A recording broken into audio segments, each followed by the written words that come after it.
the Prime Minister of the Republic of India.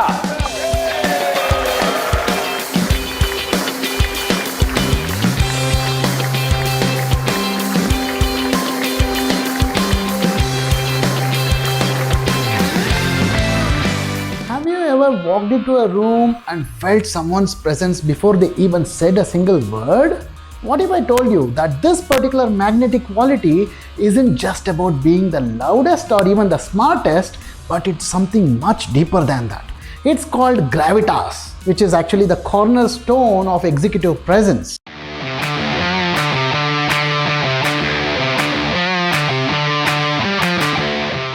Let's now unlock the secrets of gravitas, which is an essential element of the executive presence trait. I will break it down to you, showing what it really is, why it really matters, and how leaders like you can cultivate it in this particular AI-driven world. Let's just face it. Leadership is no longer just about your qualification or your experience. It's all about how you really show up. Let's consider Priya, a hardworking mid-career professional who had been in management for about 10 years. She is smart, diligent, and has a track record of delivering wonderful results. But something wasn't just clicking. No matter how much she pushed, it always seemed like her team wasn't fully engaged with her at all. She had the skills, the technical expertise, the sharp problem-solving abilities, and also the relentless work ethic.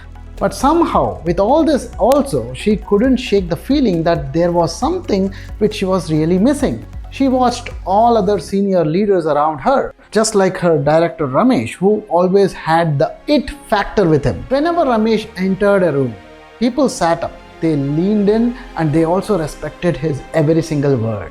Priya felt like she was doing all the right things but wasn't able to command similar respect just like him. She felt extremely frustrated and helpless over time, not knowing how to command respect at all. Obviously, it could not be something she could buy or even demand. It has to be earned, isn't it? Have you ever faced similar situation in your life where you felt you're doing everything that you can, but you're not really respected as much as you think you should be respected? Well, Priya was in a similar situation here. She shared this with her loving husband, who was an entrepreneur himself. He was an established business leader with over 500 people employed under him. He was extremely pained to see his beloved wife in such a stress after work each day. He understood her situation with empathy, and upon listening to her side of the story, he analyzed what could have gone really wrong. He then calmly explained to her about what she was actually lacking and why she faced what she really faced. It was only after this that Priya realized what she was really missing, and this exactly was actually called gravitas. And that realization was the real game changer in her life. Gravitas isn't just about shouting the loudest or even having the flashiest ideas. It's that quiet authority that says, hey, I'm someone you can rely on. It's the secret sauce behind leadership that actually commands respect. And if you're in the mid-career phase, just like Priya, mastering gravitas could be the real key in propelling your career to the next level. Executive presence, or EP, is that hard to define it factor. The factor that makes people trust you or people listen to you and also to follow you. At the heart of executive presence lies the gravitas. Gravitas is more than just looking calm or sounding smart, as I just mentioned. It's the weight behind your actual words. It is the integrity that earns you real respect, and it's your calmness that inspires trust in you. Unlike what so many people say, it's not just about charisma. It's actually the ability to project confidence, communicate effectively, and also handle responsibilities with a wonderful poise. Priya's journey teaches us something very crucial here. It shows us that gravitas isn't a one-size-fits-all quality. It is built through consistent habits and behaviors that inspire trust and respect over time. But what exactly are these traits that we need to pick up? What does gravitas look like in real action, and how can you cultivate it in your leadership style?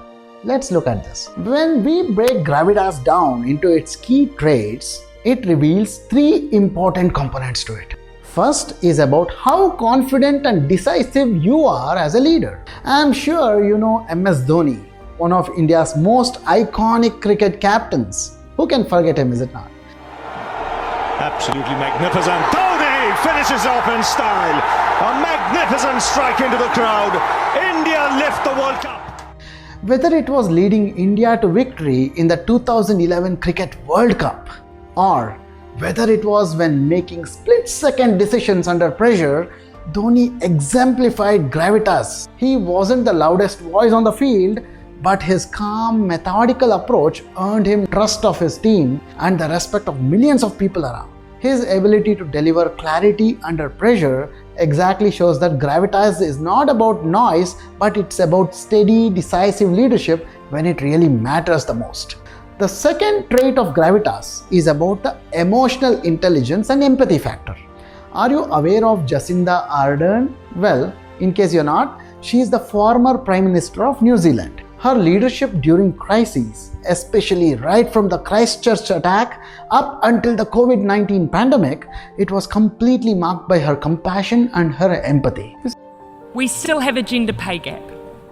It seems surprising that in this modern age we have to recommit ourselves to gender equality, but we do.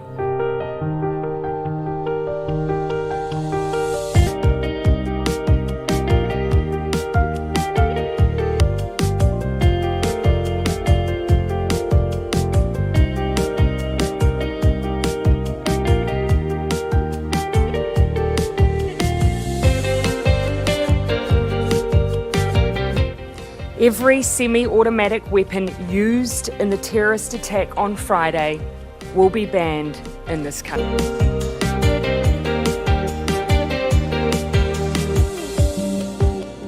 See, Ardern's gravitas came from her ability to connect emotionally. It was making her not just respected, but beloved. The third critical element of gravitas is about your integrity and accountability, my dear friend. Talking about integrity, it brings me the memory of Dr. APJ Abdul Kalam, India's beloved missile man and former president of our country. We say in India, where there is righteousness in the heart, there is beauty in the character. When there is beauty in the character, there is harmony in the home. When there is harmony in the home, there is an order in the nation. When there is order in the nation, there is peace in the world.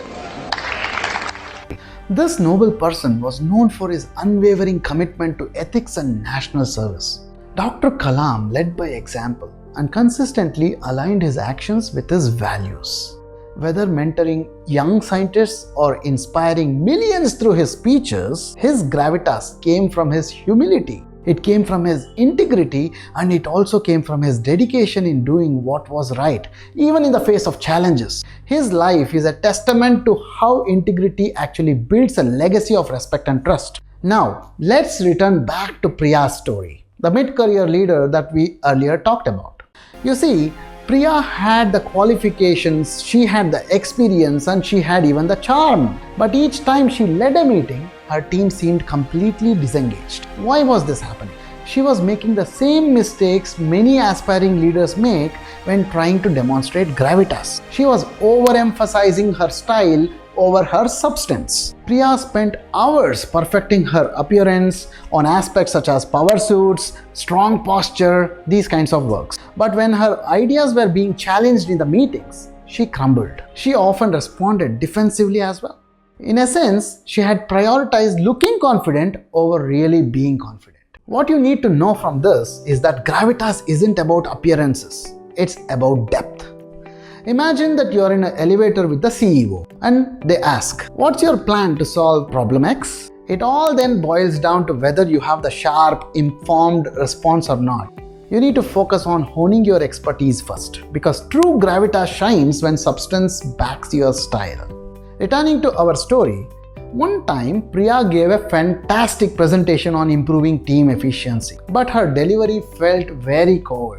She rattled off data points without acknowledging the hard work that her team had actually put in.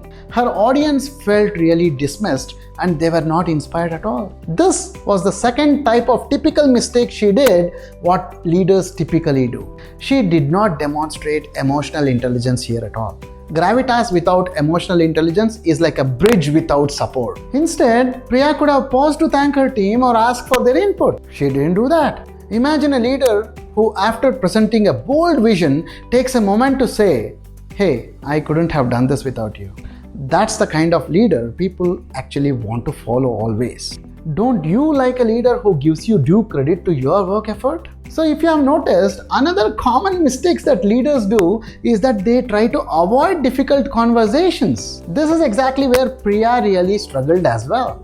A team member was consistently missing his deadlines, but Priya avoided addressing it. She hoped the problem would resolve by itself. It didn't, but she didn't know at that time. The team lost respect for her later. They viewed her as being very passive. She was actually trying to avoid looking like a micromanager perhaps, but in reality, she failed to realize that tough conversations also builds trust. Think of this as a performance stage where your integrity is on full display. When you address issues head on, especially with honesty, empathy, and clarity, you not only would then solve problems, but you would also show your team that you're not afraid to lead when it really matters the most. Another mistake Priya did, which I caution you of being an AI leader today, is about relying too much on AI, my dear friend. Priya leaned heavily on AI tools to polish her presentations and manage communication. While her emails sounded very polished with this, her in-person interactions often lacked authenticity. Her team noticed this fact, and it's very much visible, by the way. You see, AI is powerful, but it's only a supplement. It's never a substitute. Please remember this. You need to use it to refine your skills, not replace them. You need to cultivate your core skills first and then let AI amplify them. Now, with all these mistakes that Priya committed, obviously she was looked upon with lesser respect than she thought that she deserved. So what happened? After listening to her husband's suggestions and tips, she then began correcting her errors to gain back the deserved respect. Aren't you curious to know what she really did to improve it? Well, after her defensive reactions in the meetings, Priya took a hard look at herself and considered the suggestions that her husband had given her.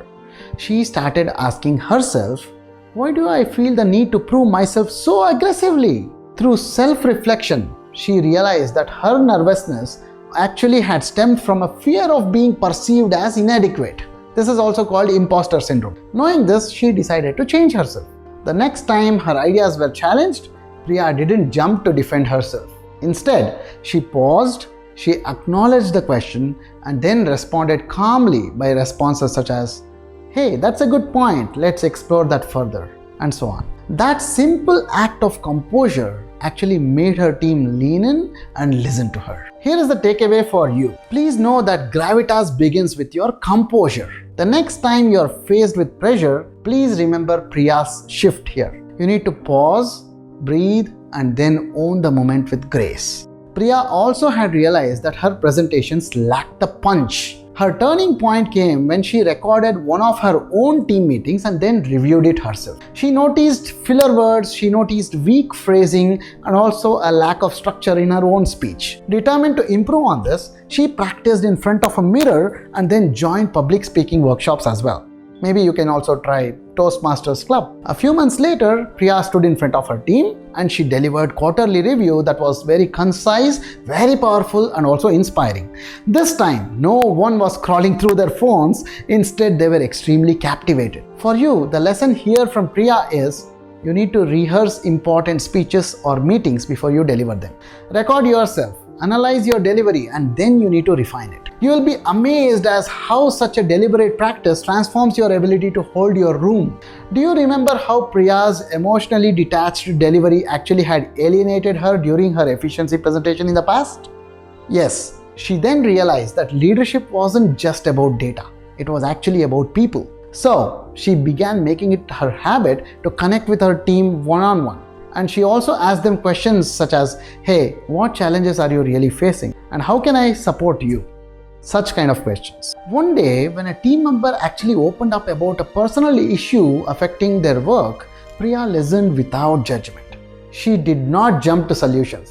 She simply said, "Hey, don't worry, I'm here for you." That moment marked a shift. Her team began seeing her as someone that they could trust, not just follow. If you want to cultivate empathy just like Priya did, start by listening more. Instead of rushing to respond, stop and ask, "Can you tell me more, please?" And really, you should mean it when you say that.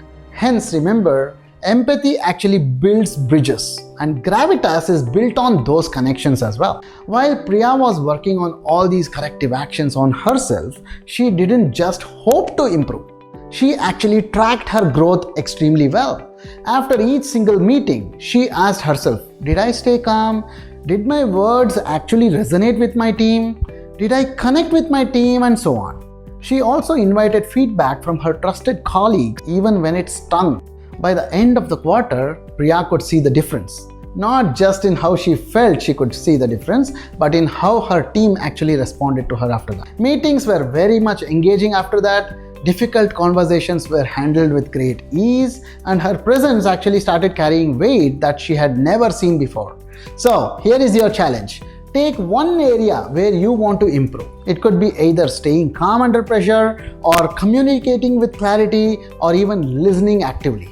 Write it down, set a 30-day goal, and please measure your own progress. You will not only notice the change, but you will inspire all those around you to see you in a new light by doing just so.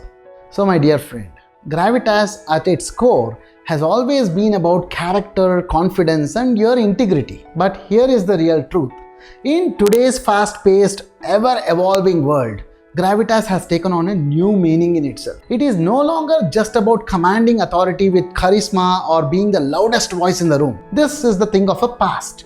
Modern gravitas is all about resilience in the face of uncertainty. It is about empathy that connects you to the human side of leadership as well. It is also about your ethical responsibility that really builds trust. Leaders today inspire not only through their sheer presence, but also through their actions that actually demonstrate authenticity and their accountability. These are the ones who can navigate complex challenges while they remain composed and also being fair. They are the people who actually inspire trust, not by just what they say, but how they actually lead. Good news here for you is that this particular shift means that gravitas is more accessible now than ever. And all you need to do now is to develop your inner strength to stay calm under pressure. It is to develop your empathy to listen and to connect with others. And also, please maintain integrity and do what is right, no matter what the stakes are. As you reflect on Priya's story and the examples that I just gave you of celebrities such as MS Dhoni and Dr. APJ Abdul Kalam, please ask yourself this particular question. How can you embody these qualities in your own career? Your answer to this question would lie in embracing this new gravitas and by sharpening your skills with the help of AI tools and by continuously striving to earn trust and respect through your own actions. Tell me what you plan to do in the comments box below. Please note, this is just the beginning. In the next video of this particular series, I will dive into communication, which is the second pillar of executive presence. And there, we will explore together how you can use it to captivate any audience and also lead with impact. So, in order to do all this, please subscribe and stay tuned. Your journey to becoming a leader with gravitas and executive presence is just getting started. Enjoy your day and all the best.